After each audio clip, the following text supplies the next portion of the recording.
Hi, everybody, and welcome to Academics of PA. My name is Bruce McDonald, and I'm here today with Mary Guy from the University of Colorado, Denver, and Brian Williams from the University of Virginia, both of whom also serve as the co-editors-in-chief of the journal Social Equity and Public Administration. So, Mary and Brian, welcome to the podcast. Thank you very much. Glad to be here. So if it's okay, I'm just going to call the journal JSEPA, since that's what we always do kind of in most conversation. And it's a little bit easier than saying the full name all the time. But JSEPA itself is a brand new journal that you're working on putting out the first issue in the next few months or next spring, I believe. Since most people might not yet be familiar with the journal, I'd wonder if you might start by kind of telling us what the journal is and what the journal is trying to accomplish. JSEPA is a journal dedicated to bringing forth the best research, being at the leading edge of social equity and public administration and everything that means. So, for years, public administration has had its standard journals in human resources and in budgeting and in performance management. And JSEPA is a journal whose time has come. This field should have a journal committed to and dedicated to social equity. And that's what it's about. Let me give a little background in terms of its sponsorship and how it is supported and so forth. It is sponsored by the section on democracy and social justice of the American Society for Public Administration. So it is an ASPA-sponsored journal. It is funded by three generous donors: the University of Nebraska, Omaha, Virginia Commonwealth University, and the University of Minnesota. And it is the University of Minnesota's digital publishing arm that is hosting the website for the journal. We have an editorial team of 6. That is Brian and I, as you've already heard, as editors-in-chief. Adam Croft is a member of the team. He is here at the University of Colorado, Denver. He's about halfway through his dissertation, and he is the IT expert and social media guru for the journal. And then we have 3 associate editors: James Wright at Florida State University, Tia Gaynor at the University of Cincinnati and transitioning to the University of Minnesota, and Jody Benenson at the University of Nebraska, Omaha. This journal didn't just crop up out of nowhere. It took years of planning, and that planning was done by Susan Gooden, Richard Gregory Johnson, Jade Berry James, and Sean McCandless. And with all of them working together, planning, strategizing, finding funders, finding a way for the journal to be produced, getting the sponsorship from ASPA, it is now in operation. And we anticipate on the morning of January 1, 2023, the first issue, Volume 1, Issue 1, will go live. And then on July 1 of 2023, issue number 2 will go live. So that's where we are with this. And Brian and I are stewards of all of this good work that all of these people have done and are doing. Yeah, I'd like to just echo that Mary and I are really just standing on the shoulders of those giants she identified who really made this possible with the hard work they invested. And we are so appreciative of those institutions who are supporting this effort. And, we think about this journal, JSEPA, being the journal for the section on democracy and social justice of ASPA. It is extremely important for us to really take advantage of looking at the past, its impact on the present, and utilize that to kind of plan for a much brighter future when we think about addressing those inequities that still are amongst us. I love JSEPA, the vision of it, and bring that vision into reality, because it will provide a way for us to kind of illuminate those inequities, but also provide a space where a lot of learning can take place based upon great research, but also those practitioners who have those experiences that could really inform all of us. So I'm just thrilled to be able to be a part of this team and look forward to my term in terms of appointment with JSEPA. So there's a couple questions that are coming to mind. The first is, when you talk about it being a journal for social equity, how do you think of and define social equity? It's one of the conversations I've had with several people lately, and everybody defines it a little bit different from a different kind of context. So what falls within the realm of social equity as it pertains to the research that you would see in the journal? Well, I would say, first of all, you're absolutely right that how we define social equity is it is a work in progress, and depending on how someone enters the subject matter, in fact, they will define it a little differently. So it actually is quite broad. We know that it is social equity is a pillar of public administration. And to that degree, it plays lots of roles. So let me go to an operational standpoint in terms of what we want to see in this journal. And that is, we want a panorama of scholarship. We want thoughtful theoretical pieces. We want empirical pieces where the methods that are used are purely dependent upon the research questions being asked. We are not coming forward and saying this has to be, always quantitative work, or it has to be qualitative, or it has to be mixed. We leave it to the authors to pose a question and to address that question in the most meaningful, helpful way. So the most important focus is that the work that appears in the journal moves the subject of social equity forward and helps everyone's understanding of it. So we expect, and we have manuscripts in the pipeline now that test theory, that track patterns and pathways of equity.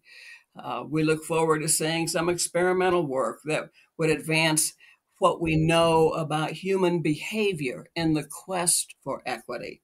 So we are really very open to all different subjects, and every single policy domain has equity implications, equity issues, and inequities that need to be brought to the surface and addressed.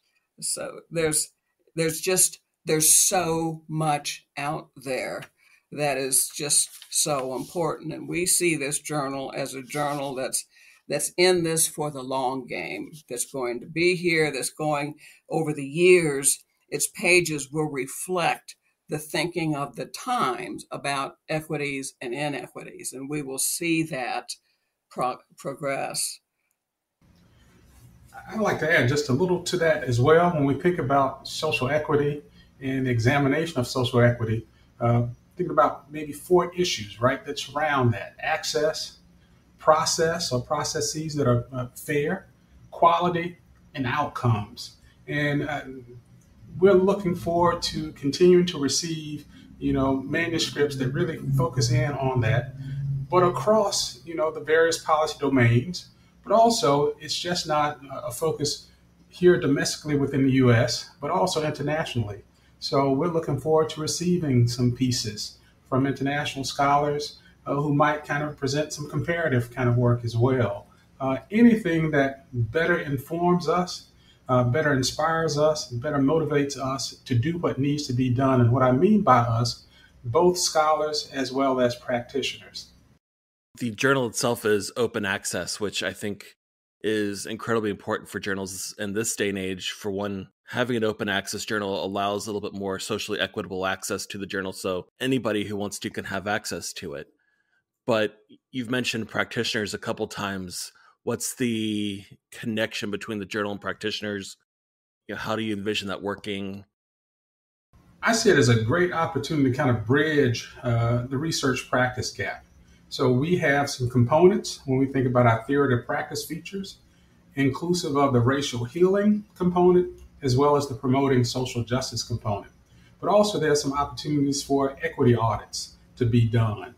So I could see a lot of practitioners kind of contributing to, our awareness, our understanding, our appreciation for what's taken place, what progress has been made, but also some opportunities to continue to kind of move the needle a little forward.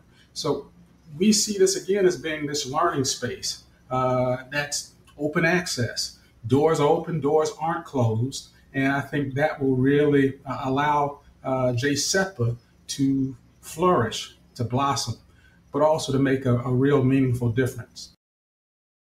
If I can, just a quick clarification. When you say inventory, what do you mean by a inventory study? Inventory study? Well, you had, I'm trying to think of how you phrased it. Equity inventory. Equity audit. There we go. Equity audit. So when we kind of think about utilizing the lenses, maybe those four aspects that I kind of described, to kind of take a look at policies and practices. I do a lot of work around policing. So you can kind of think about how some departments engage in equity audits, looking at their policies and practices.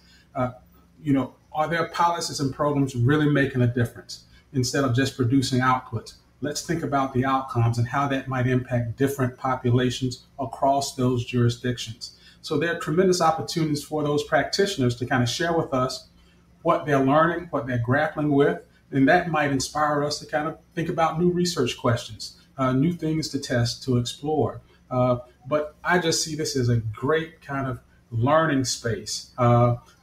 If we can continue to get the practitioners and the scholars kind of interacting with one another. I'm making notes to myself because the first thing that pops through my head is I have a paper that I've been working on thinking about social equity from a budgeting perspective. And we did interviews with a number of cities, and several of those cities kind of going back to them and like, hey, why don't you do a academic or practitioner oriented paper for the journal on what you learned from that experience that then can help inform other cities? Absolutely, please, and talk to people about this. We want the pages of this journal not just to be theory driven work. We need it to be a resource, almost a clearinghouse for information about best practices. In other words, if a jurisdiction has tried a particular initiative, and it worked, let's get it out into the public domain. Let's get it into the pages of the journal so people can go to this journal and figure out what is working in different places. If an initiative has been tried and it didn't work and there were lessons learned from it, let's get that into the pages of this journal so we can all learn from it. And we're taking advantage of the opportunity to encourage people to kind of be creative in terms of their scholarship, their sharing of information. And one of the things we're hoping that we will receive some manuscripts that kind of maybe take a look at how social equity is depicted within popular culture, taking advantage of, what's being depicted in videos, in music, in toys, and other things that kind of, they may be hidden in plain sight, but yet they have an impact when we think about inequities, but also some opportunities to kind of promote equity. So we see this as a space and place that's extremely welcoming to all kind of different approaches to better understand and appreciate not only just the obstacles, but also the opportunities to make things better. And let me just add this additional comment to all of my friends who are listening to this. And that is, if your question is, why should I submit my manuscript to this new journal when there are all these other journals already well established and well known? Well, here's my answer to you. And that is, be a part of making this happen. Be a part of putting social equity right into the mainstream of our scholarship. Be a part of this journal's launch. Help us institutionalize this journal and position it in the mainstream of the field. Your best work will help us do this. So please lean in, just as I am, just as Brian is, just as all of us who care deeply about social equity are doing. Help us launch this journal now so that decades from now, when you are at the end of your career, you can look with pride at the role you played in institutionalizing JSEPA into the mainstream of public administration a long time ago. I think there's just so much to be gained by each of us leaning in, paying attention to social equity, incorporating it into our research, and helping to literally jumpstart this journal. One, I appreciate you saying that in part because I was going to play a little bit of a devil's advocate and say that given that we have a number of journals out there and social equity kind of takes part in everything, why have a journal that's going to be separate from that? But, as you say, it's part of the conversation. It's part of really what public administration is. It deserves to have its own recognition. It kind of having its own journal allows everything to be in one spot to make it easier for people to find. Having it open access increases that access and availability of the information. The question, I think, then becomes not why have a separate journal, but why now, or what makes this the perfect time to launch that rather than having it 5 years ago or say 5 years from now. And let me just add on to that. It's certainly what goes on in our culture, what goes on in our neighborhoods, in our communities, drives our research. Public administration is an applied field, and we are paying attention to what jurisdictions are dealing with and struggling with. And absolutely, from the events that have happened in recent years, the time could not be greater, but the time has always been great. It's just that we are finally at a space where there is enough of a strong consensus that we absolutely must pay attention to social equity, and that we cannot fully understand what public administration is about if we do not pay attention to social equity. Another issue thought that I always have with the reason that JSEPA needs to be in the field is that journals, just like people, go through fads and go through fashions. And right now, social equity is foremost in most of our minds. But there will come a time within the next few years when people will tire of it, and most of the other journals will tire of it. But JSEPA will not. JSEPA is going to be there because this is its mission.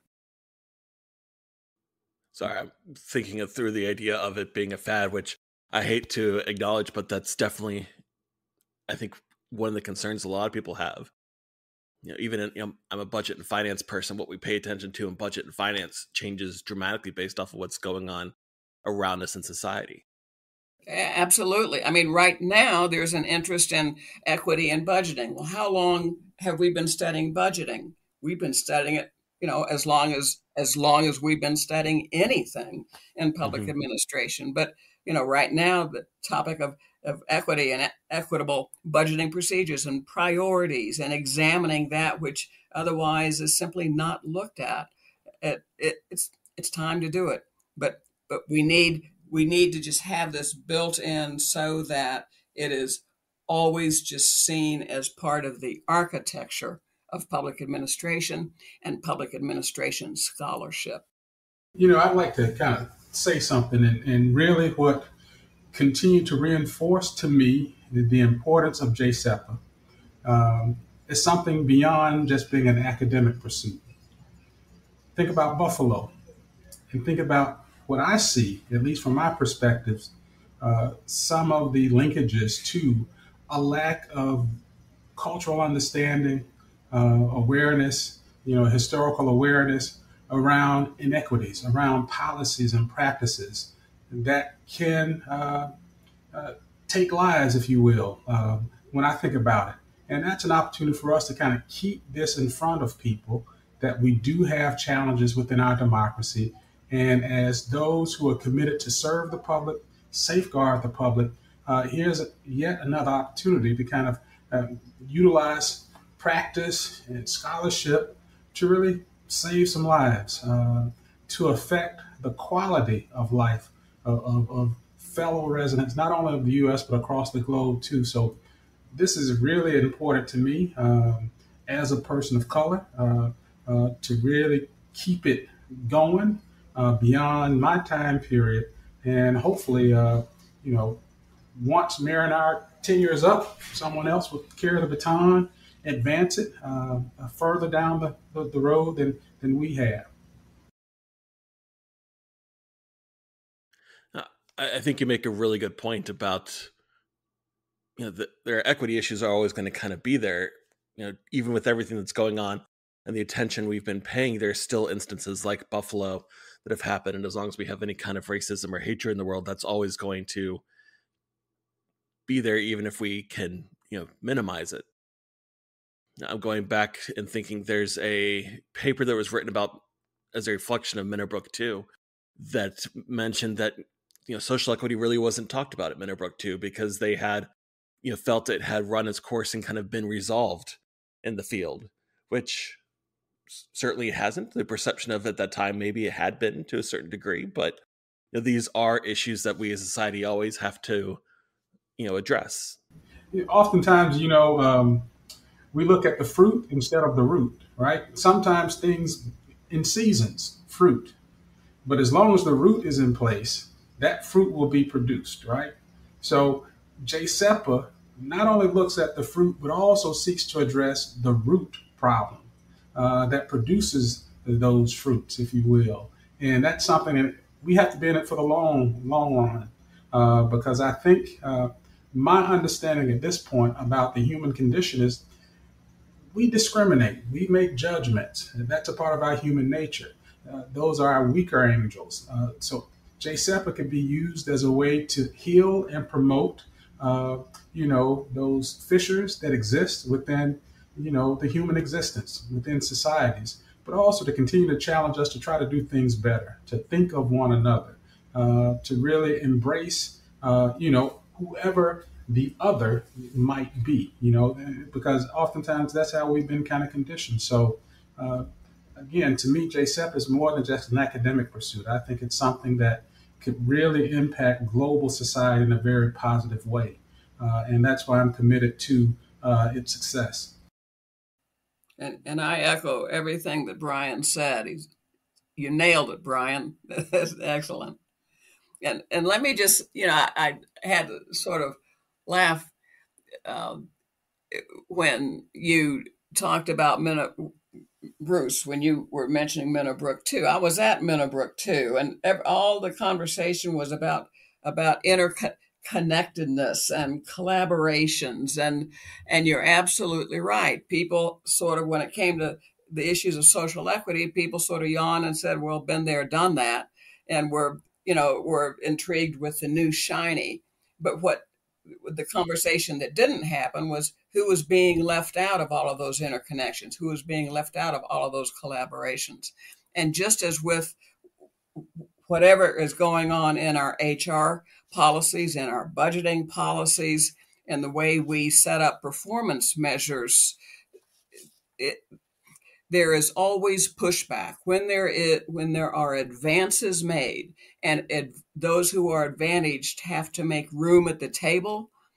There becomes this pushback that this journal is here in order to keep an awareness of what happens around that table. What happens when advantage gets spread a little more thinly? What happens with the pushback? How can you deal with it? How can jurisdictions deal with it? Because that's what we're seeing right now.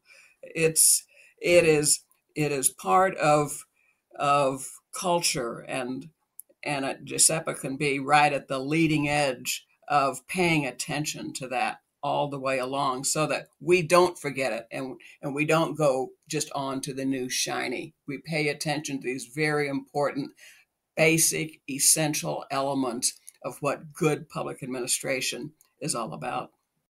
The biblical side of me is coming out with the thought of there's nothing new under the sun. Even if we kind of move away from paying so much attention to it, that doesn't mean the problems have been resolved. They might just take a new form and show back up in 3 or 4 years from now. There's definitely a place that we should always kind of have, like JSEPA, that provides that lightning rod of attention.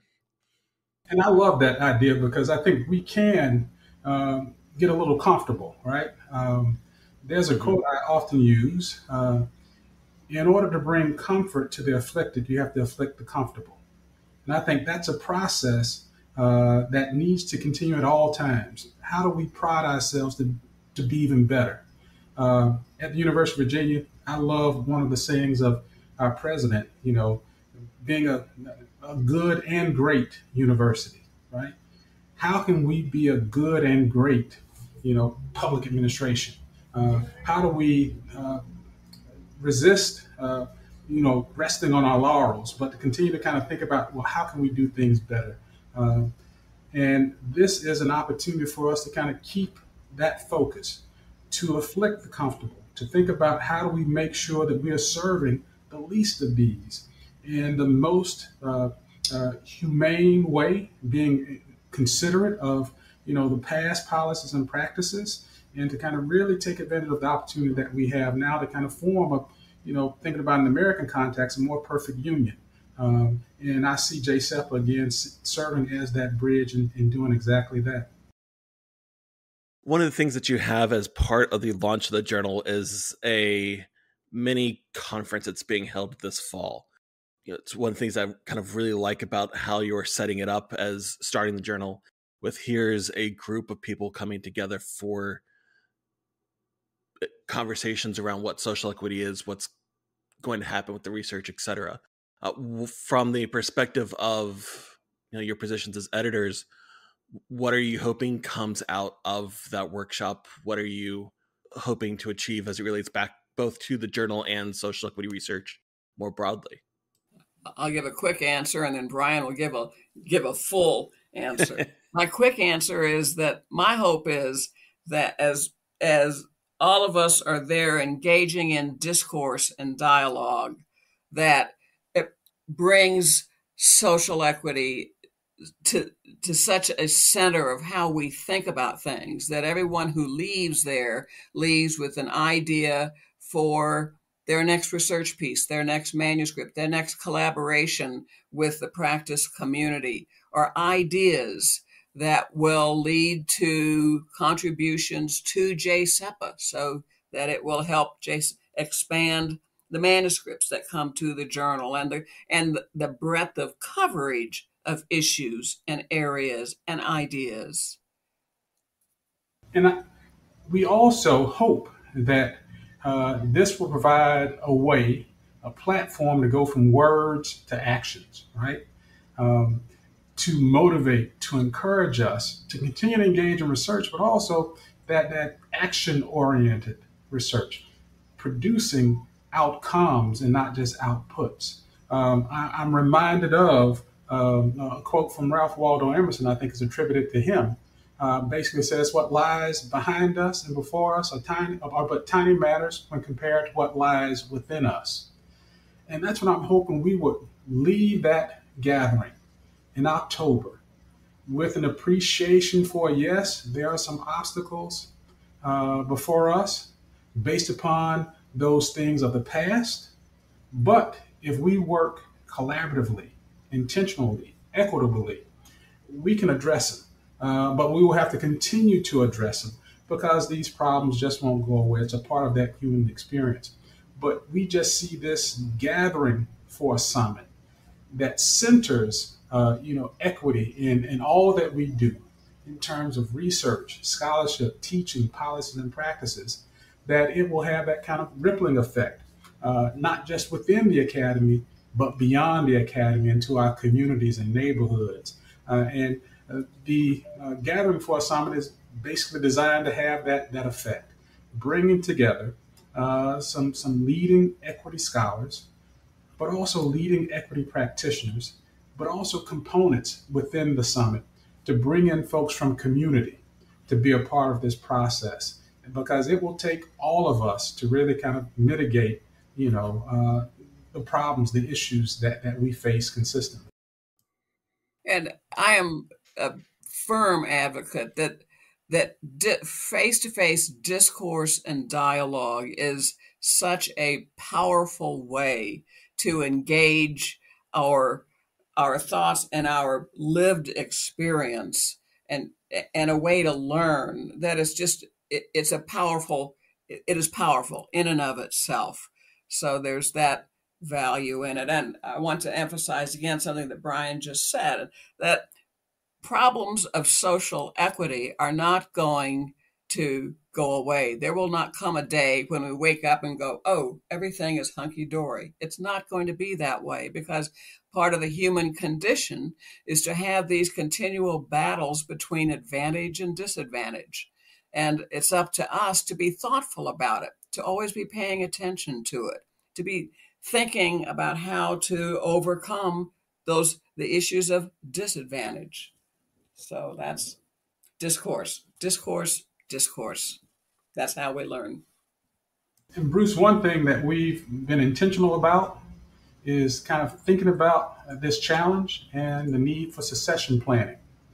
So, a part of this summit, we do have what we call a Social Equity, Advocacy, and Action Student Summit, or the SEAS Summit, where we will tap into middle and high school kids from this particular part of Virginia, Central Virginia, to be a part of this process. In particular, they will kind of co-produce and co-create these little video vignettes that highlight what they see as some of the inequities that they face. And those will be kind of shown during what we call this Social Equity Film Festival.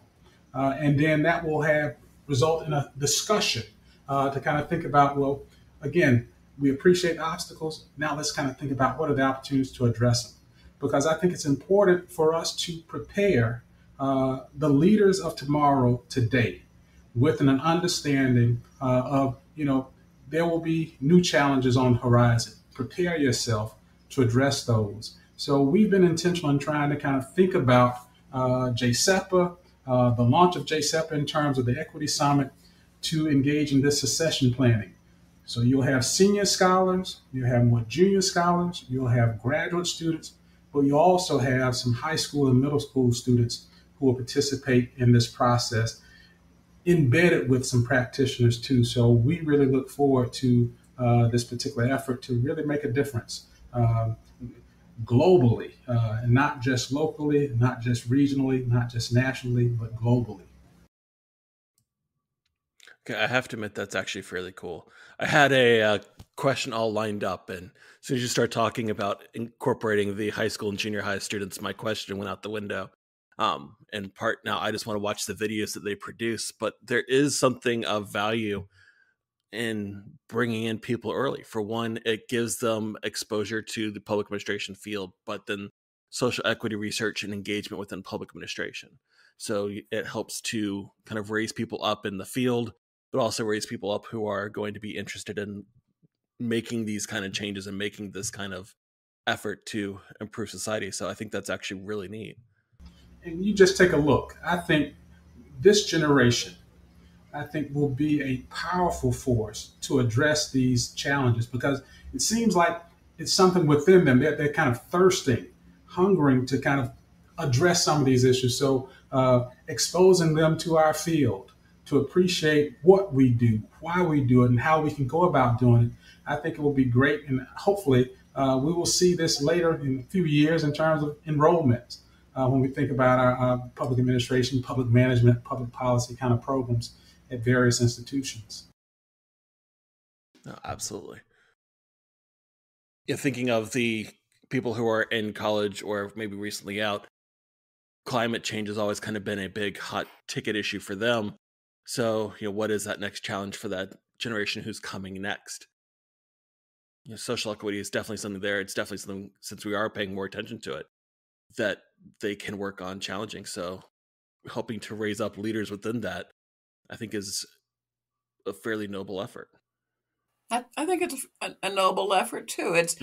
It's we're all leaning in, and we're leaning in for a good cause, and that is to do all we can to set up situations where people can lead their best lives. That's what public administration is all about. And that's what paying attention to inequities and overcoming them is all about. Kind of switching direction a little bit, thinking about, since so many people in the field have engaged in other types of research, but social equity does touch into just about everywhere of public administration. if someone was interested in engaging in social equity research, but they haven't had that experience before, what kind of advice would you give them, or where would you tell them to start? Boy, it depends on where they are at the time. The first thing I would say is, tell me about the research you have been doing. And then I would say, let's think about the equity implications of that. It's all around us. It's just that we have ignored it to a large degree. And it's a matter of just looking at what we simply assume or simply take for granted and examining it more closely. So that's where just a conversation can really help open people's eyes to the equity implications of what they're already doing, what they're already studying. The issue when we're looking at social equity is in any communication with anyone, we must always start with where that person is, and then help them comprehend all of the equity implications to where they're already positioned. One thing I've come to appreciate, I have so many blind spots. And so when we think about equity implications, oftentimes they're hidden in plain sight. But once we become aware of them, once we see them, we can never unsee them. So I see what we're doing is just kind of illuminating that which is hidden in plain sight. So those folks with different lived experiences, they could really enlighten all of us, bring about a greater awareness and understanding of those kind of inequities that are right in front of us. And so, people just have to kind of dig into their lived experience to kind of share those lived experiences with others who, I'm a good Southern Baptist from down home, Southwest Georgia, Thomasville. We say blame it to the head and not to the heart. And I think that really applies because oftentimes we just don't know because it's not our reality. But once we know, then we have an opportunity to act upon that knowledge if we want to be, the keepers, the protectors, the supporters of those that we're in community with. And I think JSEPA provides that platform to kind of educate and inform us, but also to kind of move us towards action to kind of make sure that everyone in our community is having that quality of life that we all want to have. I'm very tempted to talk to you about Thomasville because I'm from Tallahassee, so right down the road from you. Yes. But that's a different conversation for a different day. One thing I do kind of want to ask about, and I'm sure I'll fumble my question because I don't know of a non-awkward way for me to ask. I'm a white male. I've started doing some social equity research, but kind of as a white male, one of the fears that I have and have had, and I've heard others have also said, is that engaging in social equity research as a white male is kind of awkward, or it's not a domain that we should be a part of because we've been privileged long enough that we are perhaps maybe part of the problem in the first place, which I understand that's kind of, it shouldn't be that way, but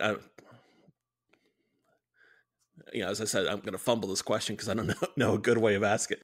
But if you had someone come and say, well, they're like me, they're a white male and they want to engage in the research, but they feel like it's not an area that they should be stepping into or that they are welcome into because of that position of who they are or their past privilege, what would you tell them, or how would you give them guidance of what to do? Sorry, I know it's a big question that I fumbled through fairly poorly, so I apologize for that. Let me preface my comments by stating this is where I am at this point in time, right? I'm a lifelong learner. So at this point in time, I always believe that you have to follow your heart. It won't lead you astray. And if you follow your heart, your passion, your calling, your mission, your ministry, whatever phrase or word you want to use, you have to do that. I do believe to engage in this work, And to be in community with others who are engaging in this work, it requires having that brave space and not that safe space. So it requires us being authentic, but also in our kind of being authentic, we become extremely vulnerable. But that's okay, right? That allows us to grow. That allows us to kind of understand not only ourselves, but ourselves within the midst of a much broader kind of community. But we have to kind of encourage this kind of brave space kind of environment.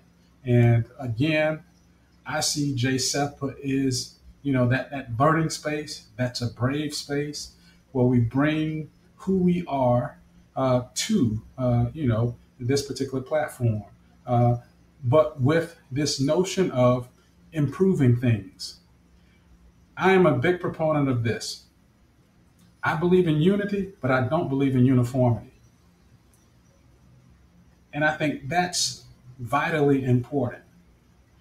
We can be unified, which I see as being unity, like community, but not uniformed in our lived experiences, our approaches, our ways of thinking. As long as we have that same destination in mind, we might take different roads to get there.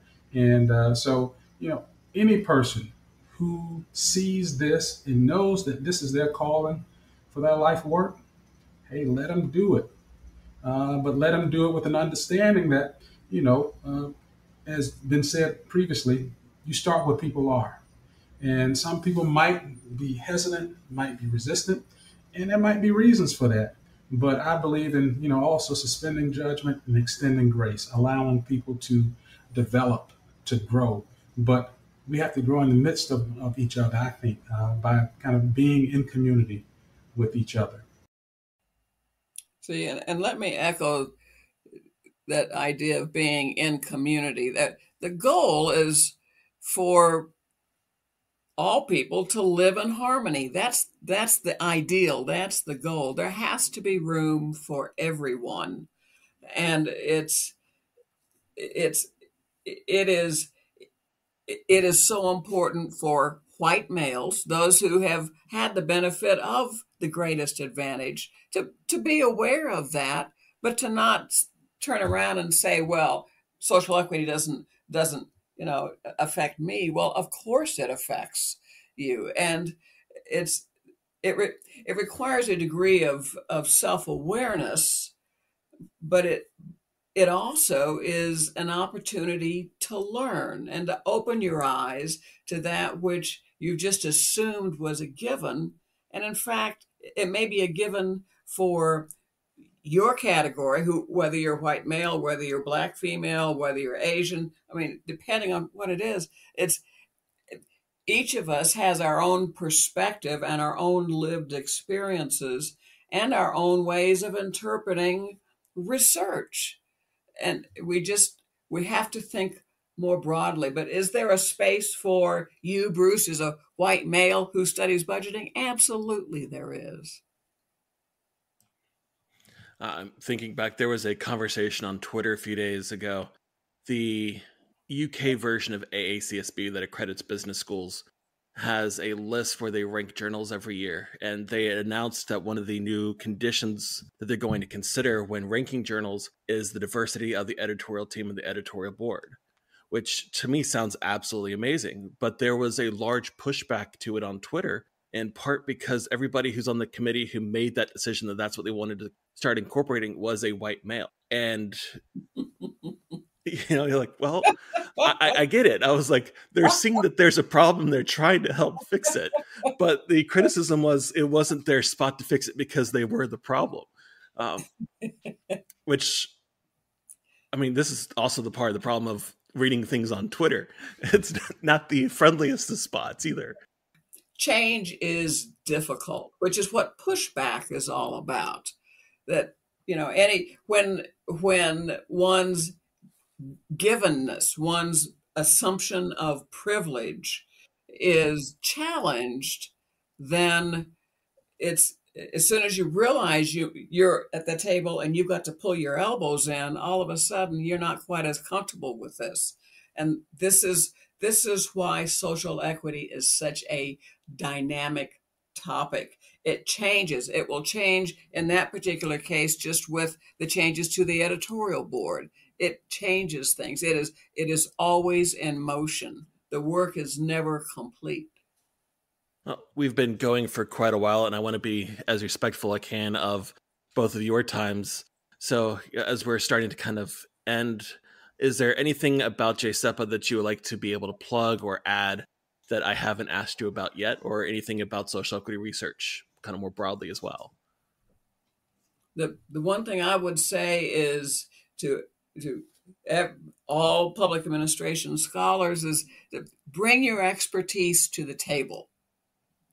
Bring your perspectives on social equity to JSEPA. Bring your work to JSEPA. Help become part of the leading edge of examining far more closely those assumed normal policies, processes, measures, and so forth. Let's think real hard about what social equity can mean, and let's think real hard about how each of our own perspectives on research can contribute to that realization. That's what JSEPA is there for.